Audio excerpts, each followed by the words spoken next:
जी, good morning students.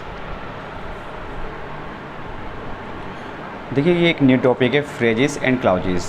इसमें बच्चों को बहुत ज़्यादा प्रॉब्लम्स आती है। तो फ्रेजेस और क्लाउजेस होते क्या हैं, ठीक है। तो आज इसके बारे में डिस्कस करते हैं और उसके काफ़ी एग्जाम्पल्स लेके हम प्रैक्टिस भी करेंगे मोर देन, ताकि हम इसको अच्छे ज़्यादा से ज़्यादा एग्जाम्पल लेके समझ सकें। ओके, तो देखिए, फ्रेज और क्लाउज जो होता है ना, ये एक ग्रुप ऑफ वर्ड्स, एक ग्रुप होता है वर्ड्स का दोनों में। लेकिन जो फ्रेज़ है हमारी, यहाँ पर फ्रेज़ में कोई भी सब्जेक्ट वर्ब इंक्लूड नहीं होता है, ठीक है। कोई ज़रूरी नहीं है कि इसमें सब्जेक्ट वर्ब इंक्लूड हो। लेकिन जो क्लाउजेस होती हैं हमारी, जो इस क्लाउजेस में subject verb and predicate also सब कुछ इंक्लूड होगा। ओके, तो सबसे पहले हम देख लेते हैं क्लाउजेस क्या होती, कितनी होती हैं। तो क्लाउजेस तो होती हैं प्रिंसिपल क्लाउज और सबऑर्डिनेट क्लाउज। तो प्रिंसिपल क्लाउज जो मेन क्लाउज होती है, ये किसी के ऊपर डिपेंड नहीं रहती है, और जो सबऑर्डिनेट क्लाउज होती है ये किसी पर डिपेंड होती है, ठीक है। यानी कि किसी एक क्लाउज पर, यानी प्रिंसिपल क्लाउज पर ही डिपेंड होती है। तो यहाँ देख लेते हैं कि सबऑर्डिनेट क्लाउज को हमें 3 भागों में बांटा गया है, नाउन क्लॉज, एडजेक्टिव क्लॉज और एडवर्ब क्लॉज, ठीक है। तो यहाँ पर अब जो क्वेश्चन है हमारा कि हाउ टू आइडेंटिफाई क्लाउजेस, तो हमें क्लाउज को कैसे पहचानना है। देखिए, बस यही हमारे एग्ज़ाम में क्वेश्चंस पूछे जाते हैं। तो इसी के बारे में छोटी सी बेसिक ट्रिक्स है, ट्रिक्स को समझ लेते हैं, उसके बाद हम उस ट्रिक्स को आपके सामने एग्जाम्पल में फॉलो करेंगे। ओके, तो नेक्स्ट पेज देखते हैं हम यहाँ से। अच्छा, ये एग्जाम्पल्स आ गए हैं, लेकिन हम देखते हैं यहाँ पर, पहले इसकी ट्रिक समझ लेते हैं। देखिए भी, नाउन क्लाउज को पहचानना है तो नाउन क्लाउज में जो क्लाउज होती है मेन, यानी कि प्रिंसिपल क्लाउज के बाद जो क्लाउज होती है वो वर्ड से आंसर देगी, ठीक है। यानी कि उसका जो मीनिंग निकलेगा वो वर्ड से निकलेगा, तो वहाँ पर यूज़ करेंगे हम, यानी कि वहाँ जो क्लाउज होगी वो नाउन क्लाउज होगी। और एडजेक्टिव क्लाउज को पहचानना है तो विच या व्हाट्स काइंड्स ऑफ, ठीक है। तो विच का आंसर जो देगी वो हमारी क्या होगी, एडजेक्टिव क्लाउज होगी। वो कैसे होगी अभी आगे जब एग्जाम्पल्स लेंगे हम उसमें यूज़ करके देख लेंगे। लेकिन एडवर्ब क्लाउज थोड़ा हार्ड होता है, तो इसको पहचानना थोड़ा डिफिकल्ट हो जाता है, लेकिन इसकी भी मैंने आपके सामने ट्रिक्स रखी हैं कि कैसे उसको हमें पहचानना है।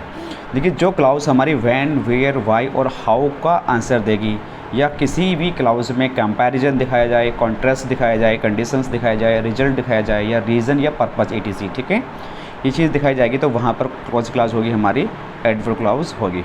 ओके, तो अब देखिए हम कैसे फॉलो करते हैं एग्जाम्पल्स को, और ये प्रीवियस ईयर के क्वेश्चन हैं, आए हुए हैं एग्ज़ाम्स में, पीजीटी में, टीजीटी पीजीटी दोनों में, ठीक है।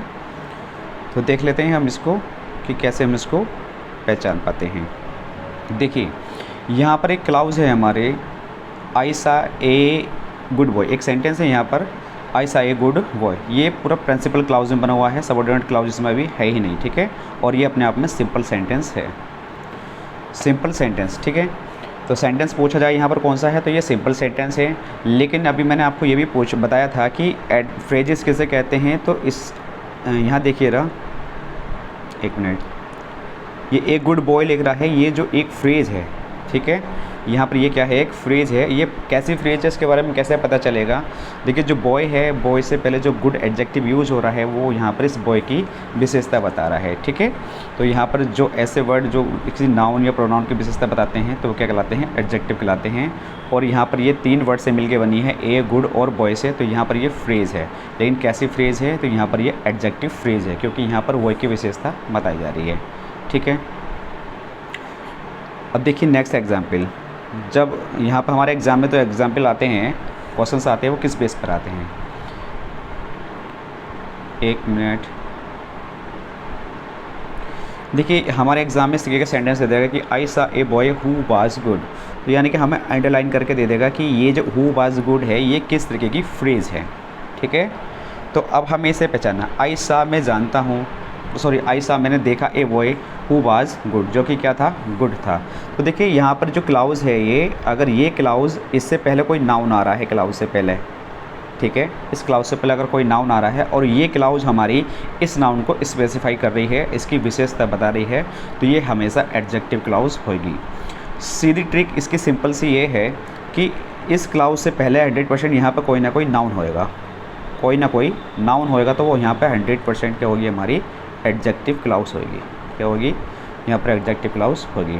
ओके, तो आपको ध्यान रखना है कि जो भी हमारे यहाँ पर रिलेटिव कंजक्शन होते हैं तो उनसे पहले कोई ना कोई नाउन होगा, तो वहाँ पर डेफिनेटली हमारी 100% क्या होगा, एडजेक्टिव क्लॉज होगी, और वो इस नाउन की यहाँ पर जो बॉय लिख रहा है इसकी विशेषता बता रही होगी। ठीक है,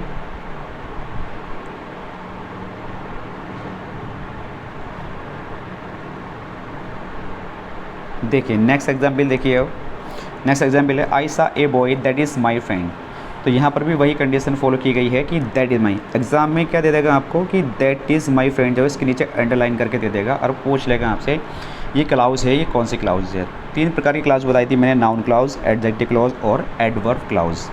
ओके, तो हम यहाँ पर देख रहे हैं कि ये जो क्लाउज है और ये जो बॉय एक नाउन है, ये इसकी विशेषता बता रही है कि ऐसा मैंने देखा, ए बॉय देखा, दैट इज़ माई, जो कि मेरा फ्रेंड है। ठीक है, तो यहाँ पर ये बॉय है, तो यहाँ पर कौन सी क्लाउज हो जाएगी, ये क्लाउज हो जाएगी आपकी एडजेक्टिव क्लाउज।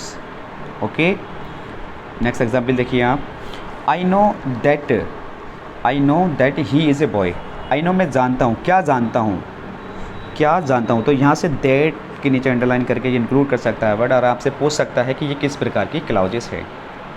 ओके, तो यहाँ देखिए अगर है आई नो मैं जानता हूँ, क्या जानता हूँ, अगर इसका आंसर वर्ड से आ रहा है, वर्ड से, अगर इसका आंसर वर्ड से आ रहा है तो वो वहाँ पर नाउन क्लाउज होती है। मैं क्या जानता हूँ, ठीक है, तो ये जो क्लाउज होगी यहाँ पर नाउन क्लाउज होगी। ओके, नेक्स्ट देखते हैं। I shall help him when he will come here. तो ये when he will come here, ये इस प्रकार से अंडरलाइन कर देगा और आपसे पूछ लेगा कि ये किस तरीके की फ्रेज है। ओके, तो देखिए आई शैल हेल्प हिम, मैं उसकी हेल्प करूँगा, कब करूँगा, जब वो यहाँ पर आएगा। ठीक है, तो वैन से आंसर आ रहा है इस वर्ड का वैन, और मैंने आपको अभी पीछे बताया था कि वैन हो, वेयर हो, हाउ, इस तरीके के वर्ड के आंसर आते हैं तो वहाँ पर हमारी कौन सी क्लाउज होती है, एडवर्ब क्लाउज होती है। ठीक है, तो यहाँ पर हमारी जो ये क्लाउज हो जाएगी एडवर्ब क्लाउज हो जाएगी। इस सेंटेंस में ये वाली क्लाउज हो जाएगी adverb clause. Next sentence, I went to the city, मैं उस शहर में गया जहाँ, वेयर आई वाज बोर्न, जहाँ मैं जन्मा था। ठीक है, ये इस तरीके से अंडरलाइन करके आपको पूछ लेगा कि ये कौन सी क्लाउजेस है। तो अब देखिए यहाँ पर जो क्लाउजेस है ये इस वाले नाउन को स्पेसिफाई कर रही है, सिटी को। तो मैं उस सिटी में जन्मा हूँ जहाँ मेरा जन्म, सॉरी आई वेंट, मैं सिटी गया हूँ जहाँ मेरा जन्म हुआ था। ठीक है, तो सिंपल तरीका यही बताया मैंने आपको। अगर यहाँ नाउन है इस वाली फ्रेज से पहले तो यहाँ पर ये 100% एडजेक्टिव क्लाउज होगी। तो ये क्लाउज कौन सी है, यहाँ पर एडजेक्टिव क्लाउज है। ओके, नेक्स्ट पेज देखते हैं हम। देखिए नेक्स्ट एग्जाम्पल है हमारा आई वेंट, मैं गया, वेयर माई फ्रेंड्स लिव्स। ठीक है, कहाँ गया, देखिए यहाँ सेंटेंस पूछा जा रहा है आई वेंट, मैं गया, कहाँ गया, तो वेयर से इसका आंसर आ रहा है। ठीक है, वेयर से इसका आंसर यहाँ पर आ रहा है, तो ये कौन सी क्लाउज होगी, यहाँ पर एडवर्ब क्लाउज होगी। आई वेंट, मैं गया, कहाँ गया, वेयर माई फ्रेंड्स, जहाँ मेरे फ्रेंड्स रहते हैं। ठीक है, तो यहाँ पर वेयर से आंसर आ रहा है, तो यहाँ पर कौन सी क्लाउज बन जाएगी, ये बन जाएगी हमारी एडवर्ब क्लाउज। नेक्स्ट सेंटेंस देखिए, Reena does not know where I live. Reena नहीं जानती, क्या नहीं जानती, तो आपको ये पूछ लेगा कि वेयर आई लिव कौन सी क्लाउज है। तो क्या से आंसर आ रहा है इसका, तो कौन सी क्लाउज होगी, यहाँ पर नाउन क्लाउज होगी। व्हाट से आंसर आता है तो वो कौन सी क्लाउज होती है, यहाँ पर नाउन क्लाउज होती है। ओके, तो नेक्स्ट सेंटेंस देखते हैं। I saw a girl whose eyes were blue. मैंने एक लड़की देखी जिसकी आंखें कैसी थीं, ब्लू थी। तो यहाँ पर भी देखिए एक नाउन आ गया है और नाउन के बाद हुज आइज़ वर ब्लू, ये एक हमारी क्लाउजेस है, और ये क्लाउज इस वाले नाउन को स्पेसिफाई कर रही है कि जो गर्ल है कैसी है, ब्लू आइड गर्ल है। ठीक है, तो यहाँ पर ये कौन सी क्लाउज बन जाएगी, आपकी बन जाएगी एडजेक्टिव क्लाउज। नेक्स्ट सेंटेंस देखिए, आई आस्क्ड हिम, मैंने उससे पूछा, when he would go there. ठीक है, व्हेन ही वुड, मैंने क्या पूछा इससे, आई आस्क्ड हिम, क्या पूछा। ठीक है, तो यहाँ से ये जो क्लाउज है हमारी व्हाट का आंसर दे रही है, तो ये जब व्हाट से आंसर देती है तो कौन सी क्लाउज बन जाती है, adverb clause, sorry noun clause बन जाती है। कौन सी बन जाएगी, noun clause. Okay, I hope अच्छा समझ में आ रहा होगा। नेक्स्ट देखते हैं, कुछ एग्जाम्पल्स और हैं इसके, हम आ जाते हैं अभी नेक्स्ट एग्जाम्पल पर। देखिए कुछ और एग्जाम्पल्स हैं, यहाँ प्रैक्टिस करते हैं हम। I know the time, I know the time. देखिए टाइम यहाँ पर एक नाउन है और उसके बाद ये जो वर्ड है यहाँ पर हमारी क्लाउज है। तो ये टाइम, ये जो क्लाउज है इसको टाइम को एक नाउन को स्पेसिफाई कर रहा है। ठीक है, तो यहाँ पर ये एडजेक्टिव क्लाउज होगी। इसी तरीके से I will give me money when I go to Mumbai. यानी जब मैं मुंबई जाऊंगा तो मेरे को मनी दी जाएगी, ठीक है। क्या दी जाएगी? मनी। कब दी जाएगी? जब मैं मुंबई को जाऊंगा। तो यहाँ पर देखिए व्हेन से आंसर आ रहा है इसका। जब व्हेन से आंसर आता है तो कौन सी क्लाउज होती है? यहाँ पर एडवर्ब क्लाउज होती है। ओके, नेक्स्ट सेंटेंस देखिए, I shall not tell you where he lives. मैं तुम्हें नहीं बताऊंगा कि मैं कहाँ रहता हूँ। तो कहाँ से जब आंसर आता है तो कौन सी क्लाउज होती है? यहाँ पर बी। वेयर से जब आंसर आता है तो वो होती है हमारी एडवर्ब क्लाउज, तो ये भी एडवर्ब क्लाउज होगी। Next sentence, I shall go to the place. अब यहाँ पर देखिए प्लेस आ गया है और यहाँ पर उसके बाद एक क्लाउज दे रखी है ये। तो ये जो क्लाउज है वेयर माई फ्रेंड्स, जहाँ मेरे फ्रेंड्स रहते हैं, ठीक है। तो ये क्लाउज हमारी इस प्लेस को स्पेसिफाई कर रही है, इसकी विशेषता बता रही है। तो ये हमारी एडजेक्टिव क्लाउज होगी। ओके, नेक्स्ट है हमारा आई शैल गो, मैं जाऊँगा। कहाँ जाऊँगा? वो कुछ कह रहा है कहाँ जाऊँगा। वेयर माई फ्रेंड्स लिव्स, जहाँ मेरे फ्रेंड्स रहते हैं। तो इस सेंटेंस में इसमें क्या डिफरेंस है? इसमें सेंटेंस में प्लेस दे दिया है, एक नाउन दे दिया है, तो यहाँ पर इस नाउन देने की वजह से ये एडजेक्टिव क्लॉज बन गई है। और यहाँ पर जो नेक्स्ट सेंटेंस है यहाँ कोई नाउन नहीं दिया है, लेकिन यहाँ से पूछा जा रहा है कि वे कहाँ जाएगा, है ना। आई शैल गो, मैं जाऊँगा, लेकिन कहाँ जाएगा? तो कहाँ से जो वेयर से आंसर निकलता है वहाँ पर कौन सी क्लाउज होती है? एडवर्ब क्लाउज होती है। ठीक है, अच्छा समझ में आ रहा होगा आई होप। तो अब चलते हैं हम देखिए नेक्स्ट पेज पर। नेक्स्ट पेज देखते हैं।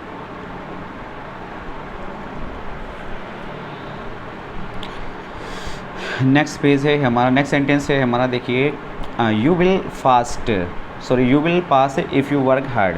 तुम पास हो जाओगे अगर तुम कठिन परिश्रम करोगे तो, ठीक है भी। तुम पास हो जाओगे अगर कठिन परिश्रम करोगे तो यहाँ पे देखिए कंडीशन दिखी जा रही है कि अगर तुम कठिन परिश्रम करोगे तो क्या हो जाओगे? पास हो जाओगे। तो आपसे पूछा जाए कौन सी क्लाउज है? जब कंडीशंस बताई जाती है तो एडवर्ब क्लाउज होती है। तो यहाँ पर कौन सी क्लाउज हो जाएगी? ये एडवर्ब क्लाउज हो जाएगी। आई डोंट नो, मैं नहीं जानता। क्या नहीं जानता? कि who came here last night, की जो लास्ट नाइट है हमारी, ये जो वर्ड इस तरीके से पूछ लेगा आपसे कि ये जो क्लाउज है हमारी हु के बाद ये कौन सी क्लाउज है। तो क्या नहीं जानता? वो ये नहीं जानता कि वहाँ पे लास्ट नाइट कौन आया था। तो क्या से आंसर आ रहा है इसका? व्हाट से आंसर जब आता है तो वहाँ क्लाउज होती है कौन सी? हमारी नाउन क्लाउज होती है। ओके, नेक्स्ट क्लाउज देख लेते हैं। I know the boy who came here last night. तो यहाँ पर देखिए द बॉय इंक्लूड कर दिया है और इसके बाद एक क्लाउज दे रखी है। इस तरीके का जब कंडीशन होती है, मैंने आपको बताया था एडजेक्टिव क्लाउज होती है यहाँ पर, ठीक है। तो यहाँ पर हो जाएगी सॉरी हमारी एडजेक्टिव क्लाउज। तो ये हमारे कुछ एग्जाम्पल्स थे। आई होप अच्छे समझ में आया होगा आपको। अगर सारे डाउट्स क्लियर हो जाते हैं तो ज़रूर बताना, और अगर प्रैक्टिस अच्छी नहीं हो पाई हो तो मैं आपके लिए इसके लिए एक वीडियो और बना दूँगा, ठीक है। ठीक है, थैंक यू गाइस।